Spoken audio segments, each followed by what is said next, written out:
Bonjour à tous, bienvenue à cet épisode de Deux Fiscalistes, un podcast. Professeur Reggie, toujours au studio, bien entendu, avec notre invité, notre expert en assurance vie, Simon Van Wirel, excuse.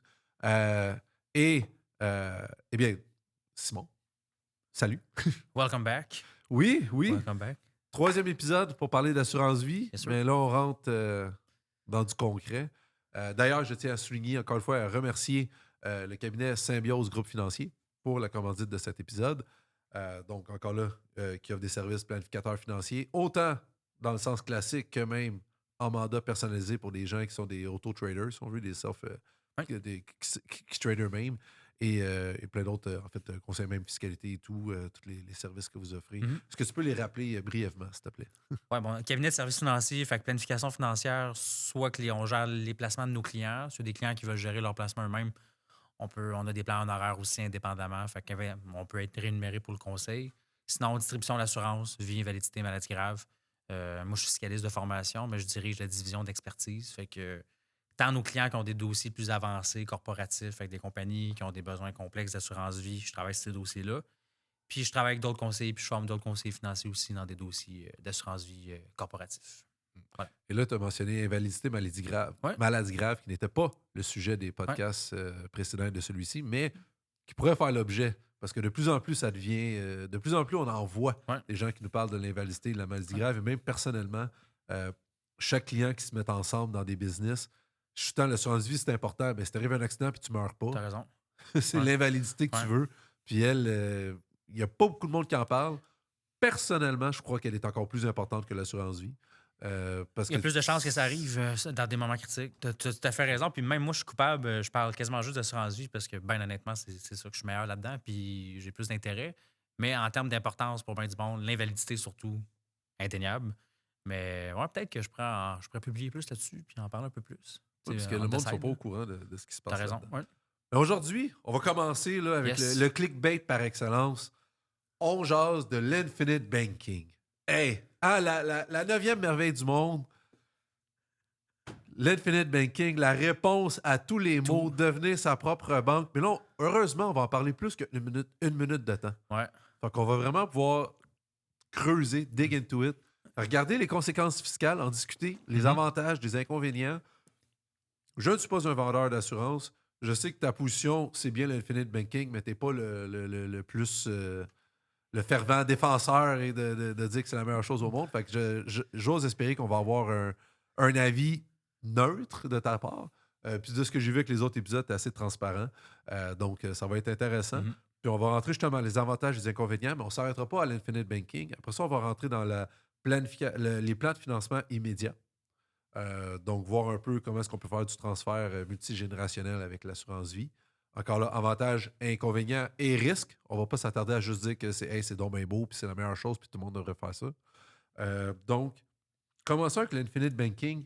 Première des choses, Simon, explique-moi, encore là, comme si j'étais un enfant de 5 ans, c'est quoi l'infinite banking ou avoir sa propre banque? OK. Il y a deux réponses. La première réponse, c'est que ça sert à tout. Fait que t'as des problèmes de divorce, prends ça. Tout est réglé. Problème de santé, prends ça, tout est réglé. Non, pas de blague, une blague à part pour vrai. Là. La première réponse, c'est vraiment le côté trademark, parce qu'Infinite Banking, c'est un trademark de Nelson Nash à la base. C'est un concept qui est américain, qui est essentiellement l'idée d'acheter un actif. Ça peut être une police d'assurance vie, ça peut être un placement, peu importe. D'acheter un actif, puis plutôt que de vendre l'actif qu'on a acheté pour faire des dépenses, que ce soit des investissements ou des dépenses courantes, on va aller emprunter sur cette valeur d'actif-là pour financer ces dépenses-là.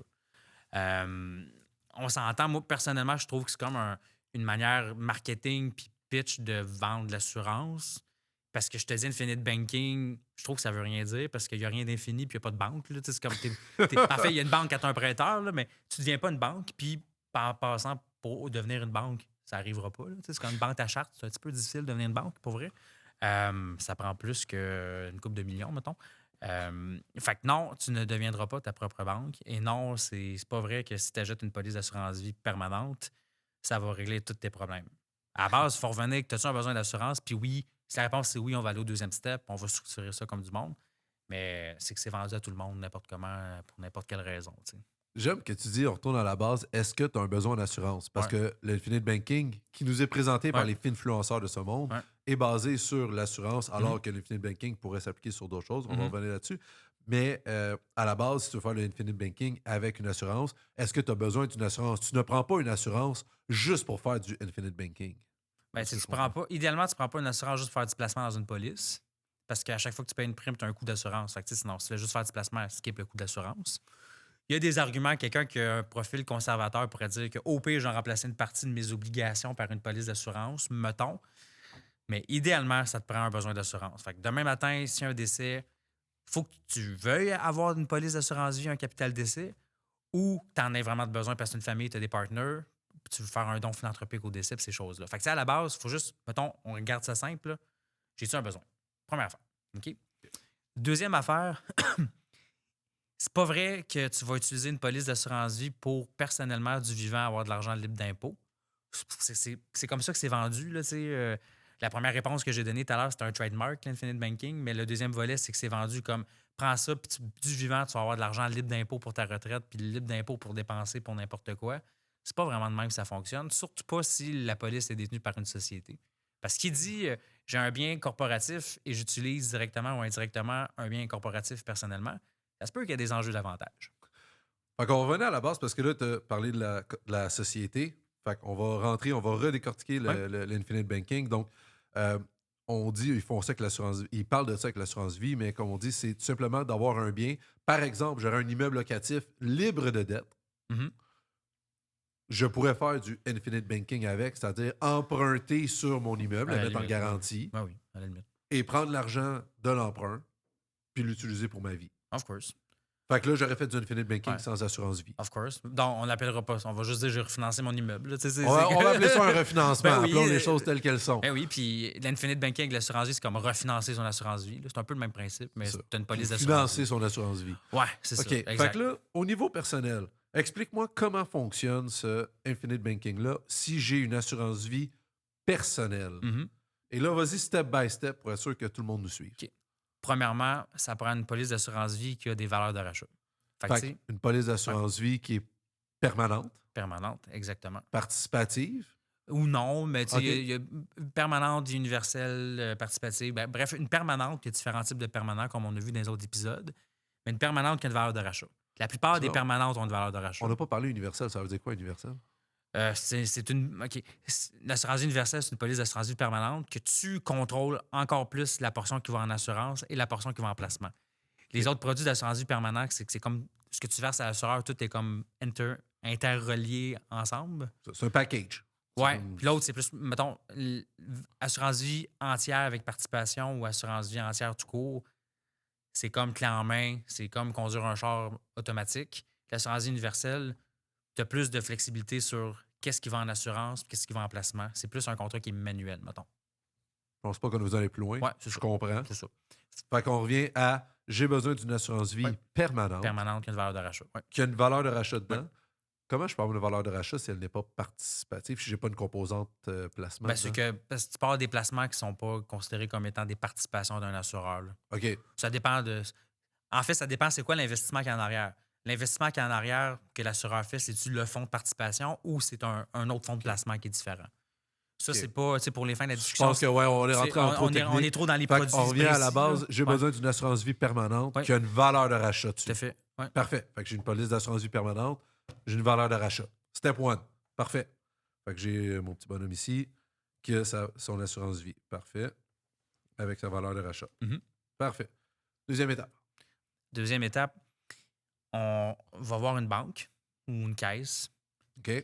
puis on dit à la banque fais l'étude de mon dossier, puis est-ce que je me qualifie pour une marge de crédit qui serait ouverte en prenant mon contrat d'assurance vie en garantie. OK. Fait que je vais voir la banque, puis je regarde, moi j'ai une assurance vie, capital d'essai 10 millions. Ouais. Valeur de rachat Mettons 2 millions. Là. 2 millions. Ouais. Et là, je dis à la banque, es-tu prête à me prêter? Puis je mets mon assurance vie avec En ma valeur de rachat. Fait En que ga- es-tu prête à me prêter? Ben, est-ce qu'ils vont me prêter le 2 millions complet ou le 10 millions? Ça dépend. Là, tu sais, pour gérer les attentes, là, ça va être normalement 90 de ta valeur de rachat. Fait que 90 de 2 millions, 1,8. tu ouvrais une marge de crédit d'1,8. Ça, c'est si tu passes au financement, fait que tu as les critères de ratio, un paquet d'affaires. Selon, ça dépend des banques, là, mais il y a des banques plus flexibles que d'autres. Là. Mais faut que tu passes au financement. C'est une demande de crédit, de financement comme on connaît. Là, Oh, ceux oui, qui sont en fait que faut immobilier que tu sont immobiliers. penses. C'est ça. Il Fait faut passer au financement, mais donner en garantie un contrat d'assurance vie permanente, c'est une super bonne garantie pour une banque ou une caisse parce que la plupart des produits permanents, la valeur qui est là, à moins qu'il y ait un rachat de police, la valeur qui est là, elle ne pourra plus diminuer après. Fait que la valeur de la garantie pour le prêteur est super forte. Là. Fait que je m'en vais. Fait que là, et ensuite, c'est quoi la troisième étape? On prend cet argent-là, puis idéalement, on prend ce cash-là, puis on l'investit. Ben, si je l'investis, je ne l'ai pas pour vivre. Non. Mais si tu l'investis, mais si tu empruntes pour consommer, mais tes intérêts te coûtent 2 fois plus cher parce qu'ils ne sont pas déductibles. J'aime On s'entend. Fait que c'est le but. Non, non, on s'entend, mais c'est là où justement. Parce Ouais. que qu'est-ce qu'on nous vend sur les réseaux sociaux, c'est que cet argent-là, je l'ai, puis je peux faire ce que je veux avec. Théoriquement, oui. Tu peux faire théoriquement ce que tu veux avec. Là, le contrat est personnel. Fait que tu as un emprunt personnel. C'est pas un emprunt qui est garanti par un actif corporatif. Tout est perso ici. Oui. Il n'y a pas d'enjeu d'avantage à l'actionnaire. Il n'y a rien. La déduction de l'intérêt va dépendre de l'utilisation de l'argent, V1C. Mais quelqu'un qui emprunte pour consommer, ses intérêts ne sont pas déductibles. Fait que ça va te coûter le taux préférentiel pour payer ton épicerie. C'est bizarre. T'sais, pour vrai, là, c'est comme emprunter, payer ton épicerie, payer ton. Je sais pas. Là, Bon, je vais aller à Vegas. ouais, tu pourrais, là, mais à la limite, je vais te dire, paye ton voyage à Vegas avec ton argent à toi brut, paye tes impôts après, puis emprunte ce que ça t'a coûté, le même montant, puis investis. Fait au sens économique, ça t'a revenu au même, puis tu as fait une mise à part de l'argent, puis ton intérêt est rendu déductible. T'sais. OK. Fait que je récapitule. J'ai Reggie. Mhm. Puis là, on va revenir parce que là, on prend pour acquis que Reggie a déjà une assurance vie avec un capital de 10 millions puis Ouais. une valeur de rachat de 2 millions. Mhm. Je vais voir l'institution financière. Je dis, je suis prêt à mettre mon contrat d'assurance vie avec une valeur de rachat. Regarde mon relevé, 2 millions. C'est toi. Fait que si jamais je rachète mon assurance vie ou quoi que ce soit, c'est toi qui la reçois. Et je voudrais avoir une marge de crédit hypothécaire de 1,8 million, 90% de ma valeur de rachat. Et ce 1,8 million-là, je peux l'investir ou je peux aller à Vegas, faire le tour du monde, peu importe ce que je veux avec, faire mon épicerie. Fait que je fais ce que je veux et c'est ça, dans le fond, qu'on vient de dire, ben ça, c'est du infinite banking parce que cet argent-là t'a profité de ton assurance vie du vivant. D'une partie, du moins, de ton assurance vie du vivant. Et tu as déjà vendu le punch. Il y a plusieurs éléments par rapport à ça. Et là, on va entrer dans l'aspect fiscal. Ouais. Parce que, bon, on va entrer dans les avantages. Qu'est-ce qui est bon? Et les avantages, c'est vrai que tu as de l'argent, puis c'est vrai que tu peux faire ce que tu veux avec. Tout à fait. Ça, c'est vrai. Les inconvénients maintenant ou les risques. Si cet argent-là, je ne l'ai pas investi, mais je l'ai utilisé à des fins personnelles, et tu l'as mentionné, les intérêts ne sont pas déductibles. Et ça n'empêche pas que mes intérêts, je dois les rembourser à un moment ou à un autre. C'est une marge de crédit. Encore, est-ce que je dois les rembourser? Bon, on peut rentrer là-dedans. Fait que mes intérêts ne sont pas déductibles. C'est une marge de crédit. Fait que techniquement, les intérêts continuent de se cumuler sur ma marge de crédit. On ne recommande pas. Là, Risque c'est ça. t'as un risque de ballon. Là, c'est ça. Il y a un risque de ballon. Ça veut Ouais. dire que ta marge de crédit continue d'augmenter. Ouais. Si ta valeur de rachat n'est pas suffisante, à un moment donné, la banque peut tirer à la plug puis demander d'être rachetée. Of course. Et sinon, il faut que tu trouves un moyen de payer tes intérêts au minimum sur ta marge de crédit. Assurément. Et parce qu'on s'entend, une marge de crédit, tu pourrais-tu faire une hypothèque ou c'est vraiment une marge de crédit seulement? Ben, souvent, ça va être une hypothèque mobilière sans dépossession qui va être faite sur le contrat. C'est le terme. Si c'est une hypothèque, il faut que je la rembourse. Parce qu'une marge hypothécaire, tu sais, je paye les intérêts, je peux laisser le capital là. Mais si c'est une hypothèque, une vraie hypothèque. C'est un contrat le contrat de prêt, c'est un contrat de marge de crédit. La sûreté, c'est une hypothèque mobilière. OK, c'est bon, la sûreté. Mais le contrat, c'est mais est-ce que je peux contrat de avoir une vraie hypothèque, là, comme avec un building, quoi que ce soit? Un prêt à terme, mettons, Ouais. avec un terme 5 ans. La plupart des prêts, non. 25 ans. Des fois, tu as des setups avec des swaps de taux d'intérêt. Là, là, on rentre dans des affaires encore plus compliquées. Mais normalement, c'est non. Marge de crédit. Marge de crédit, bon. 99% un prêt sur une police d'assurance vie, c'est soit l'assureur qui te prête le cash direct, on y reviendra un peu plus tard, ça coûte cher, il peut avoir de l'impôt, ou soit que c'est une banque ou une caisse qui te fait un prêt, puis ça, c'est une marge de crédit. Il n'y a pas d'impôt sur le prêt parce que c'est un prêt, mais tu payes tes intérêts, mais c'est une marge de crédit hypothécaire. OK. Fait que ma marge de crédit, je ne suis pas obligé de rembourser les intérêts, mais j'ai un risque de ballon, c'est-à-dire que mes intérêts vont se cumuler sur ma marge de crédit, je vais avoir de l'intérêt sur de l'intérêt, etc. Ouais. Si ma marge devient trop près ou plus élevée que ma valeur de rachat, il y a des chances que la banque tire sa On plug. recommande de payer, de payer les intérêts, de payer les intérêts pour vrai. Là. Ouais. Fait qu'il faut que je trouve une source de revenus pour payer les intérêts. Ça, il n'en parle pas beaucoup, je trouve, dans les capsules de Effectivement. Infinite Banking. Effectivement. du côté de mon assurance vie, si elle est autosuffisante, mes primes vont se payer avec le rendement sur la valeur de rachat, OK. Mhm. Mais sinon, il faut que je continue de payer mes primes, Mhm. qui ne sont pas déductibles non plus. Ils peuvent être structurés. En fait, là, dans une situation-là, ils pourraient devenir déductibles en partie, comme on a dit tantôt, à Dans l'autre 21 points. épisode. Ouais, dans l'autre épisode, ouais, c'est ça, à 21,2. Si la banque a demandé la mise en garantie du contrat pour faire son prêt, à partir de ce moment-là, le moindre du coût net d'assurance prêt ou de la prime, selon le ratio, va être déductible. Mais tout avant ça, c'était pas Mais déductible. ça va être déductible à condition que j'ai utilisé le prêt pour faire des placements. Tout à fait. Parce qu'il faut Si j'ai utilisé encore là, j'ai utilisé l'argent du prêt à des fins personnelles, ça marche dans pas. tous les cas, ça ne sera pas déductible ma prime. Exactement. Fait que là, j'ai ma prime et mon intérêt à payer. Il Mhm. faut que je trouve de l'argent pour les payer. Fait que faut que je trouve des revenus quelque Oui. part. Puis c'est pour ça, tu t'amènes un bon point. Les gens qui empruntent sur des polices d'assurance vie, c'est du monde qui fonctionnellement n'ont pas besoin de faire ça. C'est une décision d'optimisation. Le but. Le but, c'est la magie, c'est pas le fait d'emprunter. Le fait, c'est que leur situation financière est tellement bonne que c'est comme, hey, why not? Je vais emprunter là-dessus parce que normalement, j'ai un projet d'investissement. Normalement, là, on va emprunter sur une police d'assurance vie pour investir ailleurs. Parce qu'on se dit que mon cash dans ma police d'assurance vie, pour X, Y, Z, j'ai un coût d'opportunité, puis je veux recapturer ce coût d'opportunité-là, puis faire un autre rendement ailleurs, qui est peut-être plus élevé que le rendement de la police.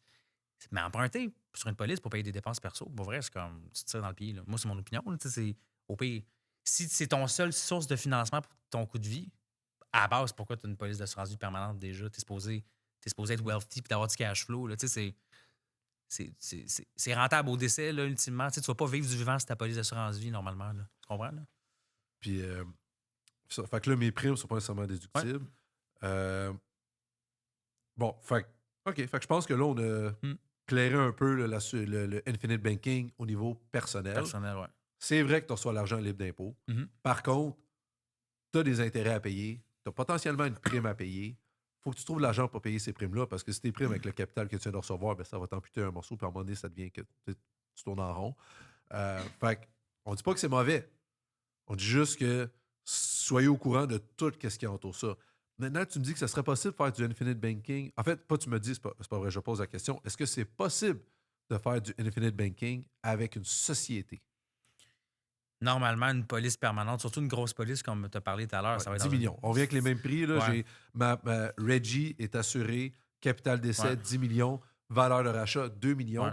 La police d'assurance vie, elle est détenue par la société et Ouais. c'est la société qui est Une bénéficiaire. société de Société gestion, par action, mettons. oui. Société de gestion. Ouais, ou opérante, peu importe. Fait que, tu sais, Pas opérante, on ne conseille pas parce que ça peut disqualifier pour la DGC puis Ouais, plein d'autres affaires. Là, mais... des fois, c'est là. On ne rentre pas là, c'est Ouais. vraiment juste. Ça pourrait être détenu par une opérante Ou aussi. ça pourrait. C'est pas optimal, C'est mais pas ça optimal, pourrait. mais ça pourrait. Fait que juste une Ouais. société par action tout court. Ouais. Fait que ma police d'assurance vie est dans une société par action que je possède. Mhm. J'ai 100%, fait ça simple. Je suis l'assuré. La société est bénéficiaire. Elle est également le payeur et elle est également le Propriétaire. titulaire propriétaire. Ouais. Comment je fais l'infinite banking à ce moment-là? Dans un concept corpo, on va recommander, en ce que moi je recommande, parce que souvent, ce qu'on voit sur les réseaux, c'est qu'ils vont dire bon, ben, on va prendre un prêt personnel. Allons-y avec le prêt personnel. On dit parfait, toi, gars, parfait, toi, tu as une compagnie, tu es actionnaire d'une compagnie, tu contrôles. Good. Tu as un actif qui a comme valeur de rachat dans ta corpo 2 millions. Hein? Bon, mais crime, on va essayer de trouver une manière de sortir l'argent libre d'impôt. On va prendre un prêt personnel. Hein? Puis on va mettre ta police corporative en garantie. Puis voilà, tu as de l'argent libre d'impôt perso, tu n'as pas besoin de te verser un dividende. Là, il va dire OK, mais attends une minute. Ça ressemble être un avantage. Ouais, mais tu peux payer un frais de garantie. Tu peux dire bon, mais toi, personnel. Avant même d'entrer dans le frais de garantie, analysons juste cette situation-là. Ouais. Fait que je récapitule. Reggie Inc. Mhm. a la police d'assurance vie, capital d'essai 10 millions, valeur de rachat 2 millions. Reggie va voir pas Reggie, mais Reggie va voir la banque. Dit hey, banque, dans ma société, j'ai un 2 millions assuré, si tu veux, sur la valeur de rachat. Je te le mets en garantie. Et je veux que tu me prêtes 1,8 million. Personnellement. Ouais. Fait que, avantage, je vais recevoir 1,8 million libre d'impôt. Oui, c'est un prêt que je reçois sur la marge de crédit. Maintenant, on revient tantôt à nos inconvénients. Ben, les intérêts, il faut les payer au niveau personnel. Et pour que des intérêts soient déductibles, une des conditions, c'est qu'ils sont utilisés en vue de gagner un revenu d'entreprise ou de bien, non autre qu'un revenu exonéré. Police d'assurance-vie, c'est un revenu exonéré. Fait que tu ne peux pas réinvestir dans une police d'assurance-vie. Ouais. Et c'est pour ça qu'on dit, si tu investis dans des placements boursiers, ben là, oui, tu vas générer Ouais. du revenu de bien, tu vas Mais pouvoir c'est déduire les pas, intérêts. c'est pas comme ça que Mais- c'est présenté. C'est présenté comme tu vas vivre là-dessus. Là. Oui, c'est ça. Donc, Dans les capsules, c'est ça. Dans ce qu'on Ouais. voit là, sur les réseaux, c'est ça. Donc, si je l'utilise personnellement, m'acheter un bateau, m'acheter une moto, faire le tour du monde, ben ça, c'est pas dans le but de gagner un revenu. Et non, ce n'est pas parce que vous faites des vidéos TikTok sur votre bateau que votre bateau est dans le but de gagner un revenu. ouais, c'est ça. Fait que ça fait en sorte que tes intérêts ne seraient pas déductibles. Il faut que tu les payes avec l'argent que tu vas payer de l'impôt dessus, que tu vas payer les intérêts là-dessus. Parfait. Le fait que tu aies pris un actif de ta société pour garantir le prêt, il y a des fortes chances que des administrations fiscales viennent te voir et te disent « Hey, tu as utilisé un actif dans ta société, qui est une personne morale distincte, pour avoir un avantage personnel, tu as tiré un prêt de ça sur lequel tu n'as pas payé d'impôt. » Et donc, on pourrait venir mettre un avantage à l'actionnaire et non à l'employé, parce qu'on s'entend, tu ne permettrais pas à tes employés de faire de l'infinite banking avec des biens de la société, Non, c'est sûr. Ouais. Donc, on pourrait venir dire que tu as, le paragraphe 15.1, un avantage à l'actionnaire. Mais, ce que tu allais me dire, c'est qu'il y a peut-être un moyen d'éviter cet Ben, il y a avantage-là. peut-être un moyen, peut-être. Là. Peut-être. C'est de la poussée administrative. Là. Puis c'est comme flou sur la détermination, c'est quoi la valeur de l'avantage. Là. Tu sais, 15-1, c'est tout le temps ça. Là, tu sais, Oui. c'est comme c'est quoi la valeur de l'avantage. C'est écrit large, là, 15-1. Fait que là, tu sais, t'as comme des manières potentiellement d'éviter l'avantage à l'actionnaire qui est de payer toi personnellement un frais de garantie à ta société. Encore là, c'est-tu le taux prescrit? C'est-tu l'intérêt? C'est-tu le différentiel de taux entre ben, tu as un prêt personnel d'1,8 million, tu as un taux avantageux parce que la société met en garantie un de ses biens, fait que ça t'a permis, toi, d'avoir un taux plus bas qu'autrement. Des fois, il y a ce différentiel de taux-là que des comptables pourraient appliquer. Ou bien Mais- même d'avoir le prêt tout court. Ou même Tu d'avoir. tu l'aurais pas eu, le prêt, le 1,8 million. même Fait que d'avoir l'avantage, est-tu carrément... Même, ouais, c'est ça. Fait que, tu sais, il y a un flou. Puis souvent, parce que des fois, je rentre dans des dossiers que c'est comme ça que ça a été présenté, puis ça n'a pas été disclaimé, de dire, écoute, pour vrai, c'est pas illégal. Prendre un prêt personnel garanti par un actif corpo au sens civil, il n'y a rien d'illégal là-dedans. Au sens comptable, il y a peut-être un risque que tu aies un avantage. Il faut que tu sois à l'aise avec ça. OK? Puis, je reviens à la base. Tu ne vas pas prendre une police d'assurance-vie permanente pour pouvoir te faire un prêt personnel garanti par un actif corpo. Si le but ultime, c'est ça, c'est pas la bonne recommandation parce que souvent, quand c'est recommandé à des personnes-là, dans la compagnie de gestion, on a déjà du cash. Tu pourrais prendre une marge de crédit personnel garantie par déplacement dans la compagnie de gestion. L'assurance-vie, c'est un actif qu'on peut mettre en garantie, mais tu as déjà des placements dans la gestion. Tu peux prendre une marge de crédit personnel garantie par déplacement dans la gestion. Il n'y a pas. Tu as le même risque au niveau... Tu as le même enjeu, pas le risque, le même Fiscalement, enjeu au niveau des intérêts. Même, fiscalement parlant, c'est Puis la même affaire. l'avantage aussi. La même affaire fiscalement, il n'y a rien, mais c'est l'assurance-vie ne va pas te donner la possibilité de faire un emprunt que tu ne peux pas faire avant. Oui, bon. Il y a pas, quand tu as des placements, c'est pas 80 que tu peux aller à la banque au lieu de 90 Bon, c'est Fait que, encore- on pourrait t'as un petit 10 Si, mettons, ça dépend si tu es client de la banque ou tu n'es pas client de la banque. En tout cas, tu comprends, mais mettons que tu as un 2 millions de dollars de valeur de rachat, en moyenne, 1,8 million qui vont te donner en placement. Si tu as 1 million de excuse-moi, si tu as 2 millions de valeur de rachat, ils vont t'ouvrir une marge de crédit d'1,8 si tu passes au financement. Fait que 90 de 2 millions. Pourquoi? Parce qu'une valeur de rachat, comme j'ai dit tantôt, Ça peut pas baisser. normalement, ça ne pourra pas baisser, c'est plus stable, etc. C'est moins risqué pour une banque.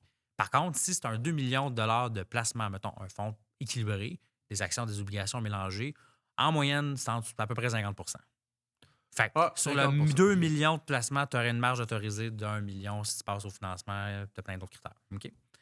Fait que oui, on pourrait dire qu'à valeur égale, une police d'assurance-vie va te donner accès à plus de financement. Mais si tu t'es fait vendre, le concept que le but de prendre une assurance-vie, c'est que pour plus tard, tu vas utiliser ça pour sortir l'argent libre d'impôt, tu as passé à côté du concept que non, tu as pris une police d'assurance-vie parce que tu avais un besoin permanent de couverture, parce que tu as des impôts à payer au décès, parce que tu vas avantager quelqu'un à ton décès. By the way, si ça te tente, c'est une possibilité.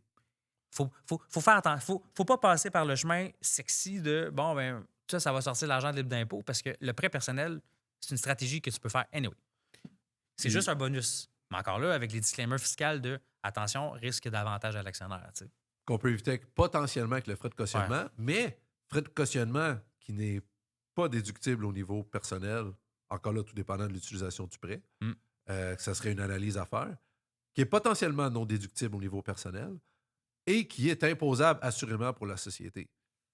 Donc là, finalement, tu te retrouves personnellement que tu as potentiellement encore des primes à payer la déduction est incertaine. Des intérêts à payer, que la déduction n'est pas admissible si c'est une utilisation Tu pars personnelle. en voyage avec, ça marche pas. Et un frais de cautionnement à payer, ou encore là, la déduction est incertaine, vu que c'est un bien de la société. Fait qu'il y a quand même pas mal de critères que, sans vouloir être méchant, que des fois, les vendeur du Infinite Banking, n'étant pas fiscalistes, ne sont même pas. C'est même pas qu'ils sont méchants, c'est même pas Non. qu'ils ne veulent pas. Non, Ne c'est sont ça. pas au courant que vous allez avoir ça. Et je vous garantis que quand l'ARC et Revenu Québec vont débarquer, c'est pas eux autres qui vont vous défendre. Je te confirme en pratique que c'est vraiment en plus, ils sont pas au courant. C'est Non, ils vraiment sont pas, juste pas au courant. c'est vraiment pas des mauvaises intentions parce que, comme je dis, moi, je travaille avec d'autres conseillers aussi. Puis j'arrive dans le dossier, puis je suis comme, écoute, il est mal monté ton dossier. C'est correct, là, on va le remonter comme du monde. C'est correct. Et t'es quand même, je savais pas. Ouais, oui, gars, là, je te le dis, c'est correct. Là, maintenant, tu le sais, tu vas faire un job correct après. Pas trop, mais il n'y a pas de mauvaise intention. T'as raison. C'est Puis par est-ce manque de que- connaissances. Là. Est-ce qu'on pourrait me dire d'abord, plutôt que d'avoir le prêt perso, Corpo, hein. d'avoir le prêt dans ce. Parce que moi, on m'a déjà dit que les marges de crédit hypothécaire, c'était seulement au niveau personnel. Est-ce qu'une société peut avoir une marge de crédit hypothécaire aussi? Of course. Mais au même titre que tu prends des marges de crédit hypothécaires dans des IMOCO, là, des sociétés OK. immobilières, tu prends une marge de crédit corpo pour l'assurance vie. Ben, en fait, c'est comme ça qu'on va le recommander. En tout cas, moi, c'est comme ça que je vais le recommander. Si on fait du financement de police, ça va être de rester dans l'environnement corporatif et que le prêt soit utilisé pour investir, pour qu'on ait une déduction des intérêts, pour pas qu'il y ait des risques d'avantage, pour que les primes soient déductibles en partie, blablabla, etc. Tu sais, on va rester dans l'environnement corporatif, puis comme ça, on va minimiser les variables fiscales qui fait que ça pourrait être désavantageux. Tu sais. Fait qu'à ce moment-là, Reggie Inc., qui a la police, Ouais. Reggie Inc. emprunte. Mhm. Reggie Inc. utilise l'argent de l'emprunt pour investir encore, ce qui Ouais. augmente les placements dans Reggie Ouais. Inc. C'est du levier. Mais Reggie perso, il n'y a rien eu. Non, mais tu fais ta stratégie de décaissement puis de Fait qu'après ça, rémunération. ça vient avec une stratégie de décaissement sous forme de salaire, de dividende Normal, là. qui va être imposable, potentiellement une partie de dividende dans le capital, on verra en Ouais, temps c'est lieu. ça, oui. Ça. Fait que- sauf que, fait que qu'est-ce qui arrive si, par exemple, j'ai été mal conseillé? Reggie Inc. avait l'assurance vie. Reggie Inc. emprunte. Reggie Inc. prend cet emprunt-là, le donne à Reggie. Un chèque. 1,8 million. Là, carrément, t'avais-tu assez de BNR pour te verser des dividendes? Pas en dividende. Un chèque. Parce que c'est un emprunt. Mon planificateur, je ne veux pas dire je veux pas viser le planificateur. Mon représentant me dit ta société a reçu 1,8 million en prêt. Mhm. Je te le verse perso. J'ai été très mal conseillé. Je te le verse perso. C'est pas imposable, c'est correct, tu peux faire ce que tu veux avec. C'est la société qui a fait un virement d'1,8 million au perso? Ouais. Bon, ben là, c'est parce que là, il faut que ça soit considéré comme un salaire, un dividende, ou il faut que tu remets l'argent dans la compagnie pour corriger ça. Là. Parce que tu as quand même sorti l'argent de la compagnie pour y aller. On dirait que c'est quelque chose que tu as vécu. Ça se peut-tu? J'ai déjà vu quelqu'un se faire conseiller ça. J'ai dit, ben non. Ah, mais c'est parce que là, c'est On parce parlait de 15 heures pour l'avantage à l'actionnaire. Ça, Ouais. Là, ce qu'on parle de là, c'est un 15-2.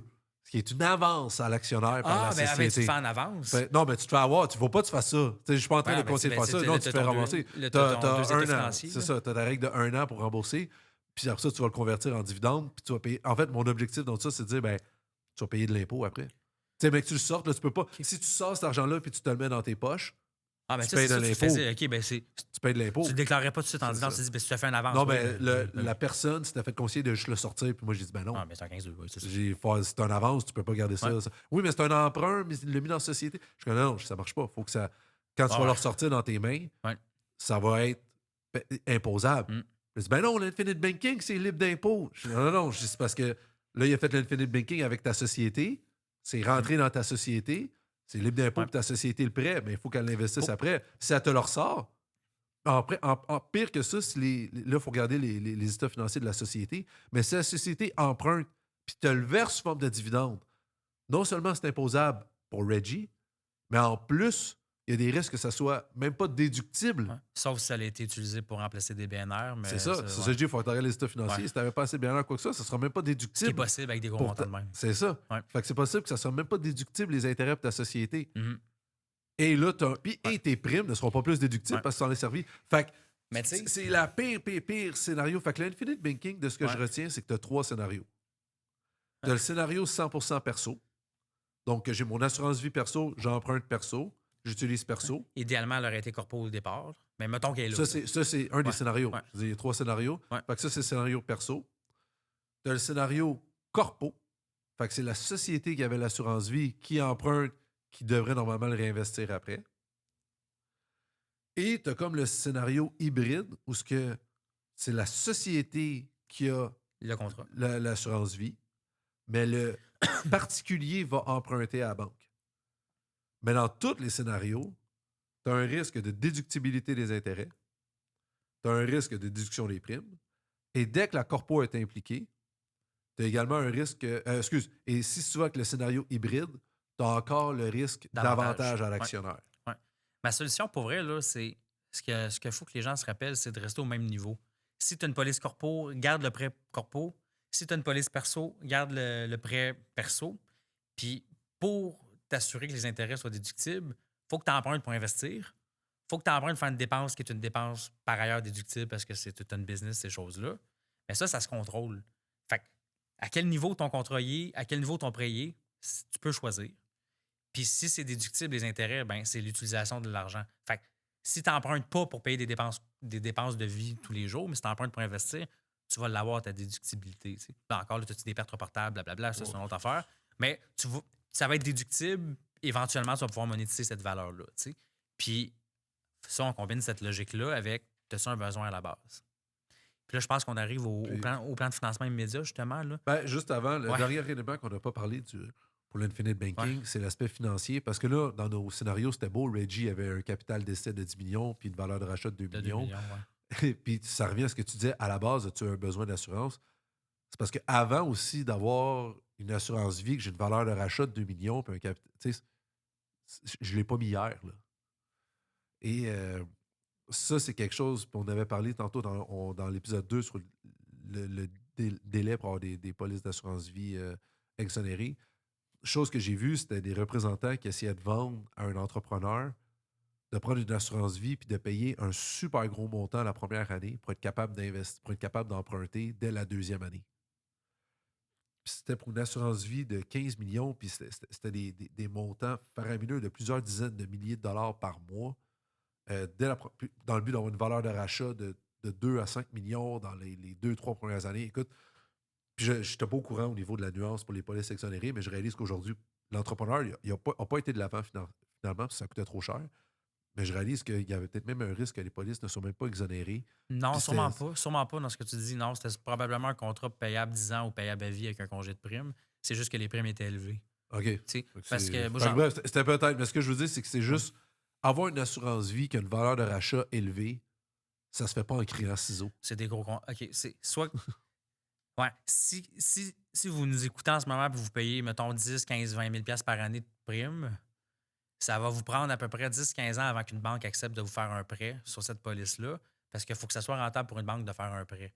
Fait que c'est à peu près un quart de million. Là, dites-vous dans votre tête, une banque avant un quart de million de valeur de rachat, ils ne sont pas tant intéressés. Okay? Sinon, ce que tu me parles, c'est probablement justement une affaire de plan de financement immédiat qui est une manière de payer indirectement des primes d'un nouveau contrat qu'on met en place là avec un emprunt indirectement. Ça, c'est là que je vais l'expliquer. Là. Je vais prendre les chiffres dans ton exemple. Là. Il y a du monde qui paye 500 000 par année, 1 million de primes par année d'assurance vie. Là. Il y en a qui payent ça. Parce que ils ont des compagnies de gestion qui ont des millions et des millions. Ils ont des BNR annuels de plusieurs millions. Bon, ils ont de l'argent pas mal. Okay? Puis ils ont les moyens de payer des primes pour vrai de 500 000 par année, mettons. Puis, pour vrai, ils n'ont pas besoin d'emprunter pour payer les primes. Il ne faut surtout pas avoir besoin d'emprunter. À chaque année, il y a assez de BNR pour envoyer un chèque. Là. Il y a, mettons, BNR étant les bénéfices accumulés de la société. Oui, c'est des bénéfices accumulés ou assez de profits annuels, mettons, pour à chaque année te dire, gars, moi j'ai une business, je fais 8 millions de profits par année que je pompe dans ma compagnie de gestion. Je peux bien en prendre un 500 000 puis envoyer ça à l'assureur. Il y a les moyens, on s'entend, il y a le cash flow pour, puis ça, c'est des cas, des dossiers comme ça, c'est des gros dossiers de monde qui sont très, très aisés. Ils ont l'argent pour le payer. Mais ce monde-là, ils se disent, écoute, ou ils se font présenter, ils disent, écoute, tu paierais 500 000, mais ça te tenterait-tu qu'indirectement, ça soit moins cher? Fait que ce qu'on fait, c'est qu'on se dit, parfait. On va passer en tarification auprès de l'assureur pour un contrat, mettons, à 500 000 de prime par année, qu'on va payer sur 10 ans. En parallèle, on va dire tout de suite à une banque, passe-moi au financement pour m'ouvrir une marge de crédit de 5 millions qui va être débloquée à chaque année. Dès l'année 1, tu vas être capable de retrouver roughly ton 500 000 $ de prime que tu payes. Fait que, mettons, je te donne un exemple dans ce dossier-là. Compagnie de gestion paye 500 000 $ de prime. Le contrat, tu avais la lettre d'acceptation de financement conditionnelle à la mise en vigueur du contrat puis l'hypothèque mobilière, blablabla. Tu envoies une preuve que ton contrat est mis en vigueur à ton prêteur. Ton prêteur dit parfait, tout est beau. Il prend l'hypothèque. Un couple de jours après, whatever, il débloque les fonds. Il te reprête 500 000 $. Pourquoi?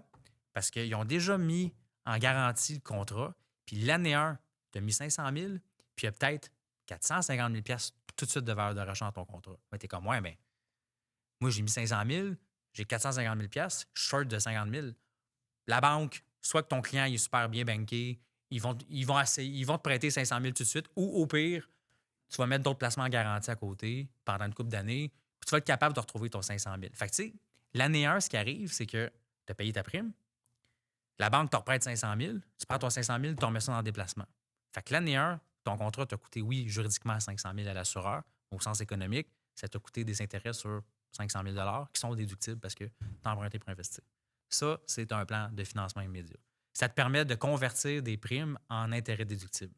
Mais encore là, tu as utilisé la marge de crédit de la banque pour investir. C'est primordial. C'est ça. Pour que ça soit rentable. Si tu as pris cette marge de crédit-là et que tu es parti au Bahamas, doesn't work. Non. Mais ça, je le martèle parce que c'est quelque chose qu'il faut faire vraiment attention. Comment est-ce que tu utilises l'argent? Pour déduire les intérêts, tu dois l'utiliser dans gagner un revenu imposable, autre que du gain en capital. Fait que si tu reprends cet argent-là et tu prends une deuxième assurance vie, ça n'est pas plus déductible. Parce qu'un revenu d'assurance vie, normalement, c'est même à 21C, sous LNA, quelque chose, là, j'ai un blanc de mémoire, c'est même écrit que si tu empruntes, paye une prime d'assurance. Tu n'as pas de source au sens fiscal, mais c'est même écrit, tu empruntes, paye une prime d'assurance. Ça marche pas. Fait que, puis pour vrai, à un moment donné, je te montrerai, là, sur Excel, tu vois les calculs, mettons, d'une rentabilité de financement comme ça que j'ai fait. Si tu n'es pas capable de déduire tes intérêts, ça casse. Tu es juste mieux de ne pas faire d'emprunt puis juste payer ta prime. Puis pour vrai, là, payer ta prime puis pas te financer après, c'est super rentable, juste faire ça. Là. That's it. C'est juste quelqu'un qui est comme, hey, sais-tu quoi? 500 000 par année, je trouve ça cher. J'ai moyen de payer. Ça va. Il me semble que j'aimerais ça faire autre chose avec mon argent en même temps. Pas trop. On va prendre l'effet de levier. On va faire l'effet de levier, puis on fait une mise à part de l'argent comme du monde. Fait que tu as ta police, puis tu peux faire ton placement en même temps. Mais ces clients-là, là, sont quand même assez sophistiqués. Ils comprennent. C'est comme, ils ont eu des effets de levier, puis ils ont deux, trois fiscalistes, ils ont un comptable. Fait que tu es en train de me dire que c'est pas monsieur, madame, tout le monde, que l'infinite banking, ça s'applique pas. Le PFI, c'est pas pour. Non. Ça, c'est ça. Non, fait que moi, en tant que professeur l'UQAM. Je connais pas tout ton dossier. Là, je connais pas tout ton dossier. Je te confirme en tant que professeur à l'UQAM, je ne suis pas admissible. J'aime beaucoup notre exemple où ce que Reggie a dit, une assurance vie avec 10 millions de capital d'essai. Mais la réalité en est tout autre. Reggie n'a pas d'assurance vie à 10 millions. T'as 100 millions, c'est ça. Je te confirme que si c'était le cas, je ne serais pas ici en train de faire des podcasts. En fait, probablement que je serais l'invité des podcasts.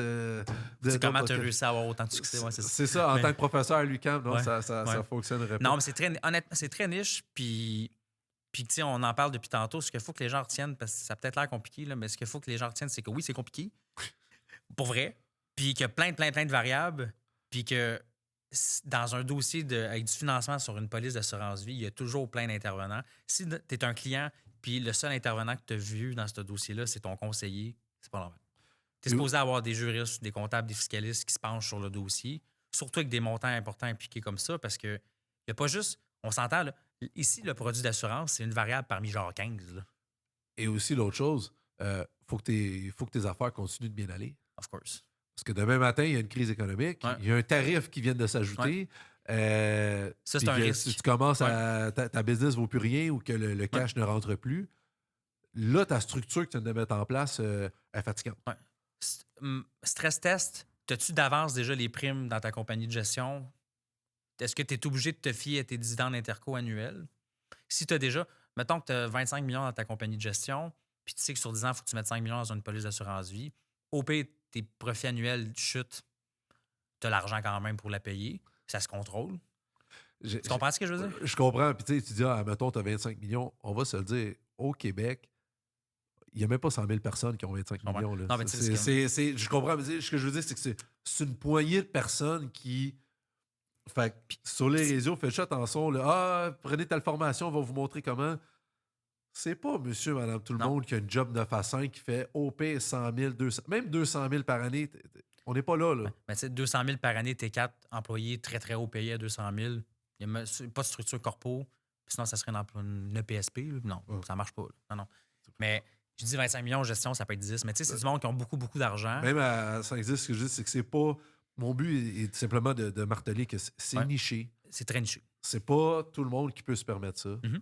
Puis comme tu dis, juste avoir un fiscaliste, un conseiller en sécurité financière, ton gestionnaire de portefeuille, ton. Peu importe, là, 2-3 professionnels, ça va te coûter une couple de milliers mettre ça en place. Là. C'est pas. Ton conseiller, le conseiller, quand on vend le contrat, on a une commission. Vous autres, vous avez une commission. On a la commission. Fait que, mettons, moi de mon bord, il n'y a pas d'honoraire, je suis payé par l'assureur. Ça va coûter une couple de milliers pour le fiscaliste. L'opinion juridique, toutes ces affaires-là. L'avocat, puis... c'est vrai, j'ai oublié l'avocat. Ouais. Fait que, tu sais, c'est. Oui, ça, le fiscaliste. Les frais financiers aussi. Oui. Puis un fiscaliste, c'est pas. On en a parlé dans plusieurs podcasts. C'est pas 100$ de l'heure. Non, c'est pas mal plus c'est plus que ça. Ouais. Un fiscaliste junior dans des grands bureaux, un fiscaliste junior, c'est autour de 350-400.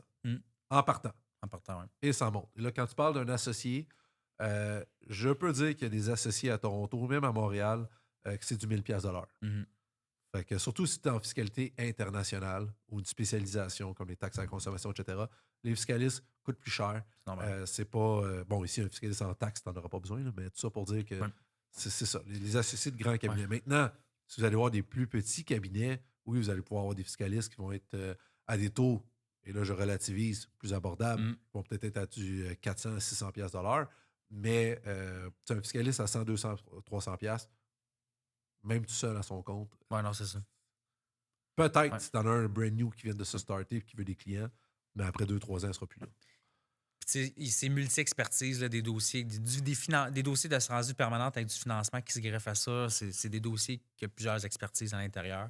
Il faut que les clients soient au courant de ça. Il faut que les conseillers soient au courant de ça aussi.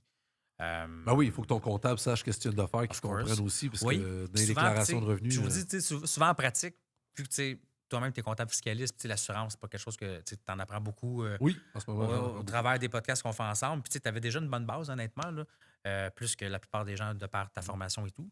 Mais même à ça, en pratique, des fois, j'en rencontre quand même des comptables, des fiscalistes dans quand même des grands bureaux. Puis c'est une bête noire, l'assurance, parce que l'industrie de l'assurance a longtemps été séparée de l'industrie des comptables, des juristes puis des fiscalistes.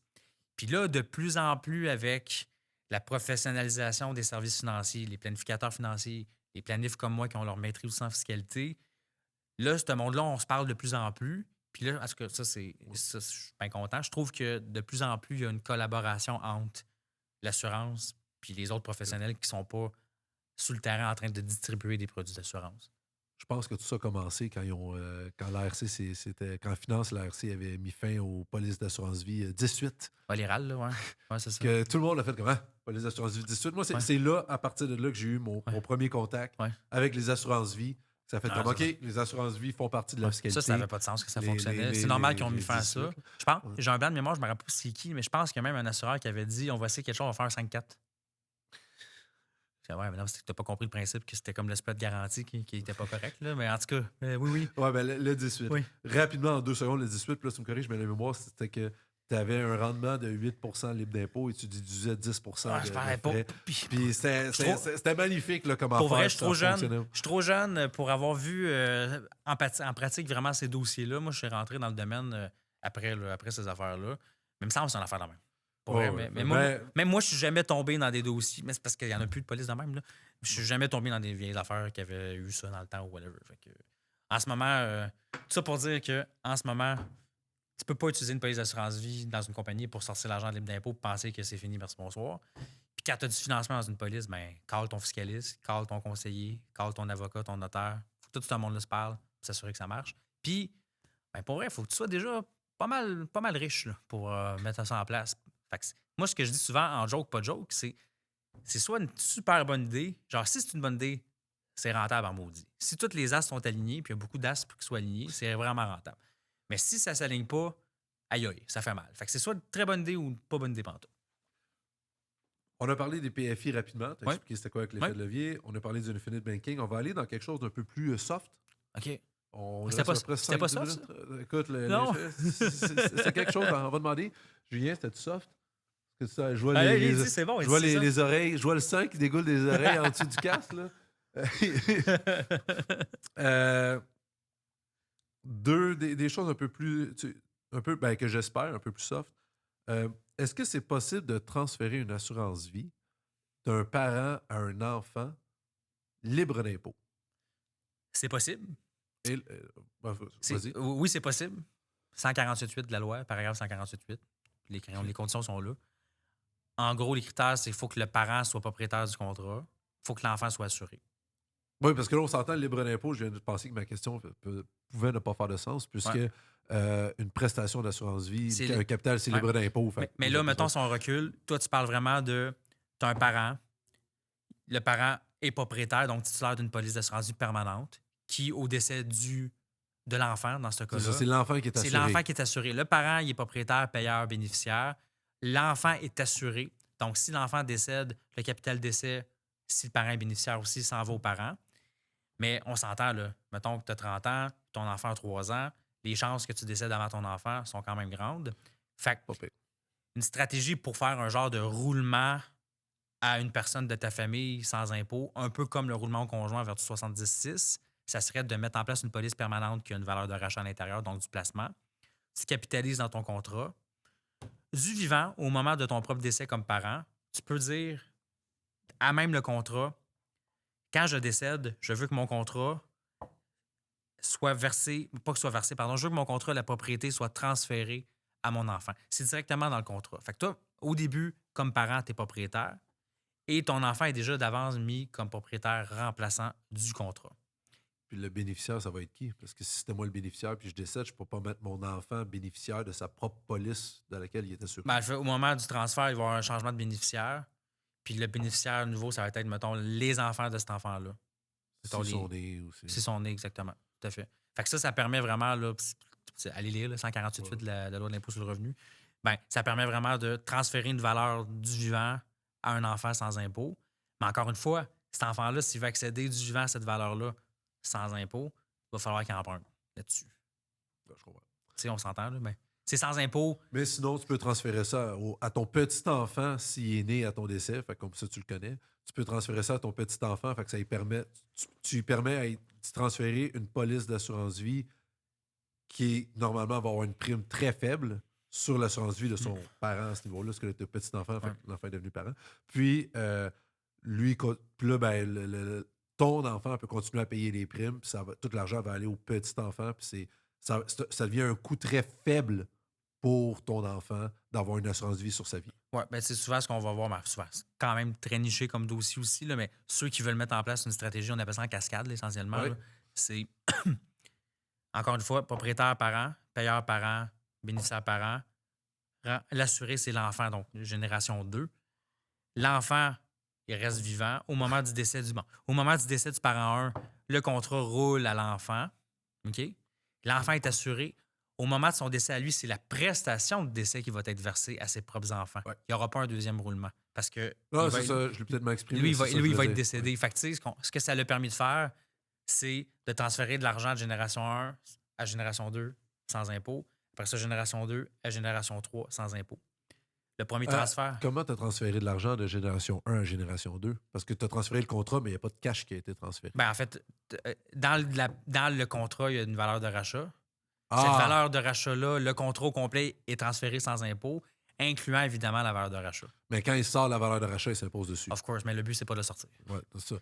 C'est ça, Il y a ça. accès- On a transféré de la valeur, mais il n'y a pas de cash nécessairement qui a été transféré. On a transféré de la valeur qui est accessible du vivant. Qui pourrait faire l'objet d'un emprunt ou quoi que ce soit. Puis Ouais, ça c'est reste ça. que je me dis que les primes de la police d'assurance vie devraient quand même être plus basses que si l'enfant se l'était Ouais, pris à ouais, son âge à ce ouais. moment-là. Mais ça, OK. ça c'est pas. Souvent, c'est pas. On n'est pas dans une affaire de j'ai besoin de ça. C'est plus un désir, littéralement. Des fois, ça peut être de simplifier une partie de la succession aussi. Tu peux même avoir des dossiers. Là, je pense en ce moment, là, j'ai un dossier en tête. Là. Grosse fiducie testamentaire, c'est une fiducie exclusive au profit du conjoint. Fait qu'il faut pas sortir l'argent de là, il faut que ça aille avec la conjointe. Mais il y a quand même beaucoup de non enregistrés. Fait que de l'argent imposable du côté personnel. Mais j'étais comme, OK, good, mais pourquoi ne pas tout de suite prendre une partie de l'argent non enregistré, transférer ça dans une police d'assurance vie permanente, au moment du décès, rouler ça à l'enfant sans impôt, puis au moment du décès de l'enfant, capital décès est versé aux petits-enfants. Fait que tu sais, t'es quand même capable. Quand tu disais dans une assurance vie permanente, tu parlais de la génération 1 ou de la génération 2? Dans ce cas-ci. Là, ça serait génération 2, Oui, vers ok. génération 3, après ça, génération 4. OK. Ouais. Ah, en Ouais, fait que- cascade. Ben, Il y a des belles choses à faire. Oui, c'est en OK? cascade, mais mettons dans la priorité des planifs, souvent, c'est pas ça que tu fais en premier. Mais ça, encore là, c'est un désir, puis ça prend quand même des gens avec des bonnes ressources financières. Oui, assurément. C'est pas monsieur, madame, tout le monde. Non. C'est pas un professeur de l'UQAM qui peut faire ça.